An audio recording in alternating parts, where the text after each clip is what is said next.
Bruce, first of all, reaction to the game that we've just had. I mean, South got out of jail free in the end, didn't they? Absolutely.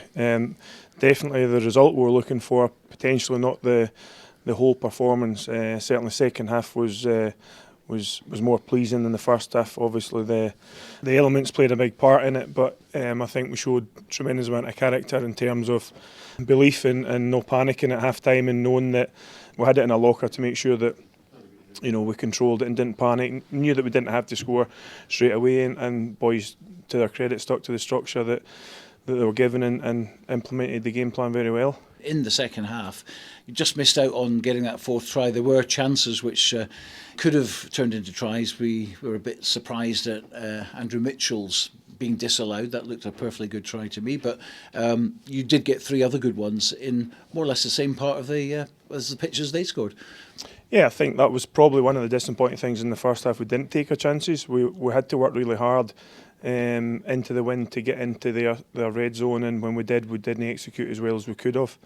So that was, it was disappointing from our half. But yeah, listen, there was positives and negatives to take out of the game, but we need to make sure we just get back on the training field, and luckily enough, we've got another game to right the wrongs. And that's the good thing about this championship. It's bang, bang, bang. Yeah, it's actually quite good. You're starting to get a real connection with the boys, and we can put a bit of meat in the bones in training and whatnot. And it's nice to do a bit of analysis and work on the work-ons and praise the positives and make sure that we keep getting better and better every week. What's the feeling then within the camp? Straight after the whistle, you in your huddle. What was it? A sense of relief, and we can do a lot better than this? I think so. Yeah, obviously, at this level, little things have big implications, and I think that them getting held up. Listen, don't get me wrong. They score that in 80 minutes, and we're in a world of pain. There's no two ways about it. You can't sugarcoat it. But at this level, we'll live to fight another day, and hopefully we can learn from that and make sure that the result doesn't paper over the cracks that we've got. We know that there's work-ons there to be had. But that's our job as coaches to make sure that we get that right for Glasgow. Very powerful scrum they had, and they pushed you off several times. Any concerns there over the set piece? Yeah, we need to be better, as is all over the park. We need to be better, sort of thing. But we've been limited to what we can do in terms of set piece and with games and boys kind of managing game time and what we can do in training and stuff. So yeah, listen, they got the upper hand there. There's no two ways about it. But we'll take that as a personal thing, and we'll make sure that we look to get better in the coming weeks on that. Certainly, when the reserves came on, the substitutes came on, there seemed to be a big impact when that happened. It was like a fresh team almost on the pitch. Yeah, I think that's the quality. That's the quality we have in the south is having a really good and strong bench, and we pick the team accordingly, knowing that we might have to change a picture of the game as the game goes on. And I thought the boys came off the bench and done tremendous well. They knew their roles, they knew what they had to do. And they got us in the right areas, and ultimately when we did get a chance in the second half, we took most of them.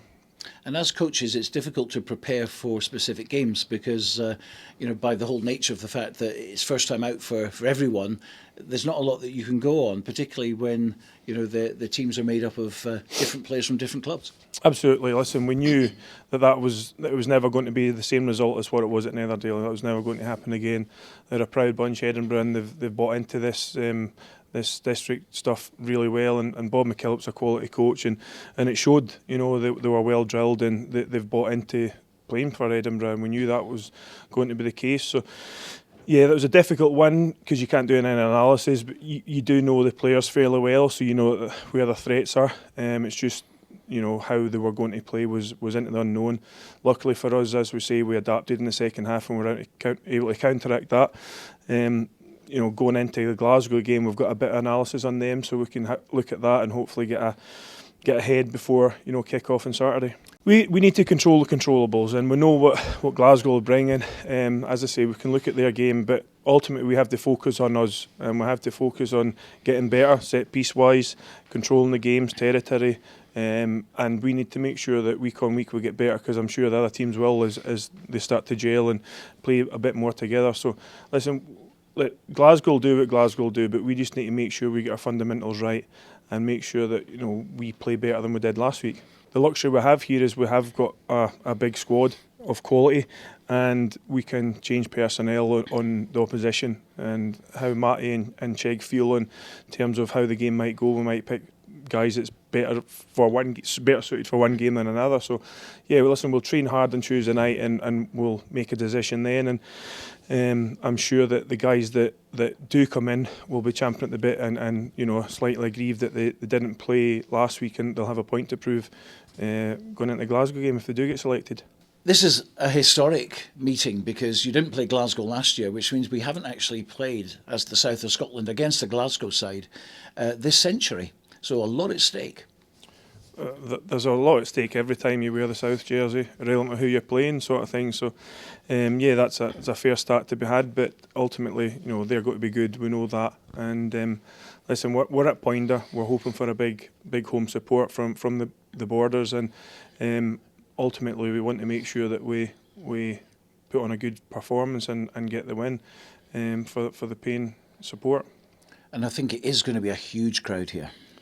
Yeah, well, I hope so. It was, if I'm being honest, at Musselburgh there wasn't much of an atmosphere there. You kind of sugarcoat it. It was what it was, and don't get me wrong, the conditions played a part and whatnot in terms of how the game panned out. But we're looking to make sure that I know KELSO Rugby Club's putting in a lot of work behind the scenes to make sure that we get as much support as we can, and it's our job as coaches and players to make sure that we reward them with a performance.